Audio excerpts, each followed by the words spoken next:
અપરુજી ગામે યુવા સાર્વજનિક લાઇબ્રેરીનું ભવ્ય ઉદ્ઘાટન। ખેડા જિલ્લાના કઠલાલ તાલુકાના અપરુજી ગામે શિક્ષણ અને જ્ઞાન પ્રસારને પ્રોત્સાહન આપવા હેતુથી યુવા સાર્વજનિક લાઇબ્રેરીનું ઉદ્ઘાટન કરવામાં આવ્યું હતું। અપરુજી ગામના જાગૃત અને શિક્ષિત યુવાનોના પ્રયાસોથી આ લાઇબ્રેરીની સ્થાપના કરવામાં આવી। ઉદ્ઘાટન કાર્યક્રમ દરમિયાન ગામના આગેવાનો, યુવાનો તથા શિક્ષણ પ્રેમીઓ મોટી સંખ્યામાં ઉપસ્થિત રહ્યા હતા। લાઇબ્રેરીમાં સ્પર્ધાત્મક પરીક્ષાઓ, સામાન્ય જ્ઞાન, સાહિત્ય, ઇતિહાસ તેમજ વિવિધ શૈક્ષણિક પુસ્તકો ઉપલબ્ધ કરવામાં આવ્યા છે, જેનો લાભ ગામના વિદ્યાર્થીઓ અને યુવાનોને મળશે।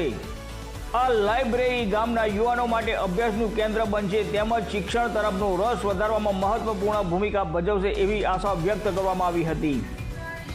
ગ્રામ વિકાસ અને શિક્ષણના ક્ષેત્રે અપરુજી ગામે વધુ એક મહત્વપૂર્ણ પગલું ભર્યું હોવાનો સૌએ આનંદ વ્યક્ત કર્યો હતો। રિપોર્ટર આર કે સોલંકી, અપરુજી।